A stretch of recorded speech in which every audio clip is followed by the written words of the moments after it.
तो आज हम बात करेंगे मुंबई में हुए 100 years of Raj Kapoor celebration की। और भाई ये कोई मामूली इवेंट नहीं था।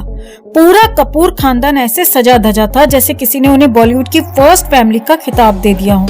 लेकिन जनाब, असली हाईलाइट कोई कपूर नहीं बल्कि एवरग्रीन एवर ग्लोइंग सबकी प्यारी रेखा जी थी। जी हाँ, रेखा का इवेंट में आना ऐसा था जैसे किसी पुरानी सुपरहिट फिल्म का रीमेक आ जाए। लोग तो बस उन्हें देखते ही रह गए। और तभी सोशल मीडिया पर एक वीडियो वायरल हो गया जिसने पूरे बच्चन परिवार को हिलाकर रख दिया। तो कौन सा था वो वीडियो, आपको दिखाते हैं, बताते हैं सब। आप भी इस खबर को ज्यादा से ज्यादा लाइक और शेयर कर अपना प्यार और सपोर्ट दिखाएं और कमेंट में इसे लेकर आप भी अपनी बात, अपनी राय जरूर रखें। चैनल के साथ जुड़कर चैनल को सब्सक्राइब कर हमारी आवाज बने। तो दरअसल रेखा जी ने अमिताभ बच्चन के नाती अगस्त नंदा को गले लगा लिया और उसे करियर की शुरुआत के लिए आशीर्वाद दे डाला। अब देखिए इस वीडियो को। रेखा और अगस्त का ये गले लगाना ऐसा है जैसे बॉलीवुड में दो पुरानी दुश्मन फिल्में शोले और दीवार एक साथ रिलीज हो गई हूँ। लेकिन मजा तो तब आया जब सोशल मीडिया ने इसे रेखा वर्सेस जया की बहस में बदल दिया। अब भाई, जया बच्चन का गुस्सैल स्वभाव कौन नहीं जानता। लोग कह रहे हैं कि जया बच्चन ने आज तक किसी को गले नहीं लगाया, यहाँ तक कि अपनी पोती आराध्या को भी नहीं।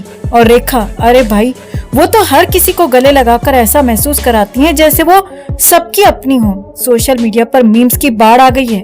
कोई कह रहा है अगस्त बेटा घर पहुंचते ही नानी से डांट खाने के लिए तैयार रहो, तो कोई कह रहा है रेखा ने अगस्त को गले लगाया, अब बच्चन परिवार में इमरजेंसी मीटिंग होगी। वैसे जया बच्चन की फोटो अवॉइडिंग स्किल्स के भी चर्चे कम नहीं है। लोगों ने याद दिलाया कि एक बार तो उन्होंने सोनाली बिंद्रे के साथ फोटो खिंचवाने से साफ मना कर दिया था। और यहाँ रेखा, वो तो सबको गले लगाकर ऐसा महसूस कराती हैं जैसे दिवाली का बोनस बांट रही हूँ। अब आते हैं कहानी के सबसे मजेदार किरदार अगस्त नंदा पर। सोशल मीडिया ने तो अगस्त को रेखा का फेवरेट तक घोषित कर दिया है। कुछ लोग कह रहे हैं कि अगस्त ने ये गले लगाने की कला अपनी मामी ऐश्वर्या राय से सीखी है, जो खुद रेखा की बहुत बड़ी फैन है।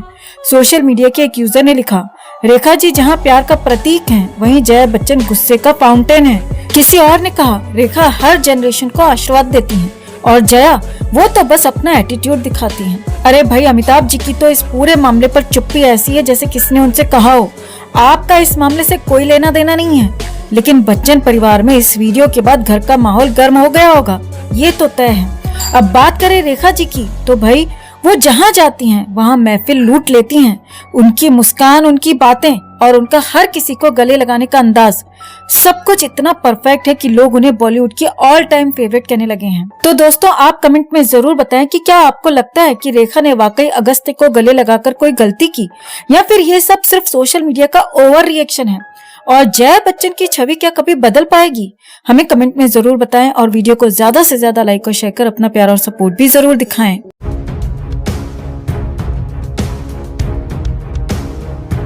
तो आज हम बात करने वाले हैं बॉलीवुड की एवरग्रीन, एवर ग्लैमरस और always in news queen Rekha ji की। और इस बार द कपिल शर्मा शो में आने से पहले उन्होंने अपनी जिंदगी के मिस्ट्री मैन का किस्सा एक बार फिर से चर्चाओं में डाल दिया है। लेकिन मसाला इस बार किसी और ने डाला है, अर्चना पूरन सिंह जी ने। जी हाँ, अर्चना जी ने एक लंबा चौड़ा पोस्ट लिखकर अपने फैंस को रेखा जी के मिस्टीरियस किस्सों से रूबरू कराया। अब हम तो सोच रहे थे कि ये किस्सा कुछ ऐसा होगा जिसमें ड्रामा, सस्पेंस और थोड़ा सा रोमांस हो, लेकिन नहीं, ये किस्सा तो अमिताभ नाम की बिना नाम वाली कहानी से भरपूर था। तो सुनिए, कहानी शुरू होती है अर्चना जी के छोटे से शहर के छोटे से सपने से। वो कहती हैं कि जब उन्होंने सावन भादो देखी तो उनके मन में सिर्फ एक सवाल था, ये मेकअप कैसे किया। लेकिन जब उन्होंने इंडस्ट्री ज्वाइन की तब रेखा जी ने मेकअप के सारे राज खोल दिए। अरे मेकअप के राज ही क्यों, मिस्टर बच्चन का भी जिक्र कर दिया। अब 1989 की लड़ाई फिल्म के सेट की बात है। सेट पर नहीं, गार्डन में बातें होती थी। लेकिन गार्डन की हर घास की पत्ती ये जानती थी कि रेखा जी का फोकस मिस्ट्री मैन पर था। और वो मिस्ट्री मैन कौन थे? जवाब में रेखा जी का क्लासिक सवाल, तुम नहीं जानती? मतलब भाई, ये कौन सा जीके का सवाल था?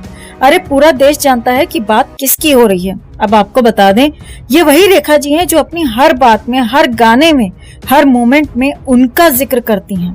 चाहे बात फॉल्स आईलैशेस की हो या फिर फिल्म सिटी के गार्डन की, अमिताभ जी का नाम तो आना ही है। ऐसा लगता है रेखा जी का दिल तो अमिताभ जी का स्थायी पता है। अब अर्चना जी के पोस्ट से साफ है कि रेखा जी जब किसी ग्रुप में बैठती हैं तो वहाँ के लोग ये सोचकर आते हैं कि कुछ अलग सुनने को मिलेगा। लेकिन हर बार कहानी वहाँ से शुरू होती है जहाँ अग्निपथ खत्म होती है।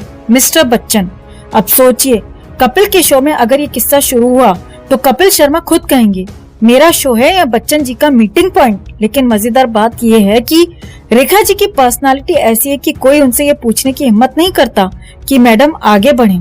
वो हर बार अपनी बातों से सामने वाले को मंत्रमुग्ध कर देती हैं। पर अमिताभ जी का नाम लिए बिना ऐसा लगता है कि उनके नाम का पेटेंट रेखा जी के पास है। तो भैया अब कपिल शर्मा के शो में रेखा जी किस नए अंदाज में अमिताभ बच्चन का नाम घुमा फिरा कर लेंगी, ये तो शो देखने के बाद पता चलेगा। लेकिन इतना तो तय है कि दर्शक हंसते हंसते सोचेंगे वाह रेखा जी, आप तो all time favourite flashback queen हैं।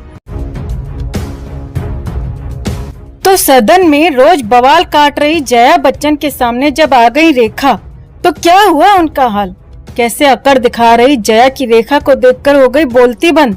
राज्यसभा में क्या हुआ जब आमने सामने आ गई रेखा और जया बच्चन, आपको दिखाते हैं, बताते हैं सब।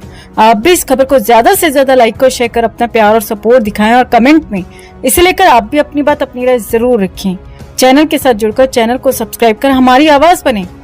तो 2004 से समाजवादी पार्टी से राज्यसभा में सांसद हैं जया बच्चन।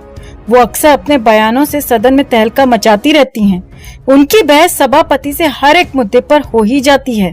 मौजूदा बजट सत्र में पति अमिताभ बच्चन के नाम को लेकर जया बच्चन हंगामा काटे हुए हैं, क्योंकि सभापति उनका पूरा नाम जया अमिताभ बच्चन सदन में बुला रहे हैं, जिससे जया बच्चन को काफी दिक्कत हो रही है और वो कह रही हैं कि उन्हें केवल जया बच्चन कहा जाए। हालांकि उन्होंने खुद अपना नाम जया अमिताभ बच्चन ही राज्यसभा में रजिस्टर करा रखा है। श्रीमती जया अमिताभ बच्चन।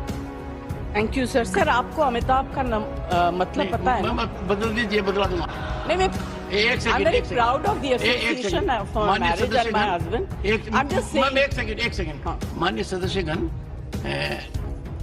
जो नाम इलेक्शन सर्टिफिकेट में आता है और जो यहाँ सबमिट किया जाता है उसके अंदर बदलाव की प्रक्रिया है और इस प्रक्रिया का लाभ मैंने खुद उठाया था 1989 में। वो बदलाव की प्रक्रिया हमने हर सदस्य। No sir, I'm very proud. I'm very proud of my name and my husband and his achievements. Ma'am आपको एक बात बताता हूं। And it signifies आभा जो मिट नहीं सकती। I'm very happy. अब जया बच्चन की तकरार इसी तरह से सदन में हो रही है तो इसी बीच रेखा का भी जिक्र होने लगा है, क्योंकि राज्यसभा में रेखा जब पहुंची थी तो उस वक्त भी जया बच्चन का मुंह बन गया था। अब आप सोच रहे होंगे कि रेखा संसद में कैसे और कब पहुंची, तो चलिए आपको ये भी बता देते हैं। साल था 2012। रेखा को राज्यसभा के लिए सिलेक्ट किया गया था, कांग्रेस का सपोर्ट था। ऐसे में जब रेखा राज्यसभा पहुंची थी तो उनका क्रेज देखने लायक था। सदन में उनकी फैन फॉलोइंग दिखी थी। रेखा के राज्यसभा में एंट्री करते ही सामने बैठी जया बच्चन के चेहरे की हवाइयां उड़ गई थीं, क्योंकि अमिताभ रेखा को लेकर क्या चर्चाएं रही हैं हर दौर में ये सबको पता है।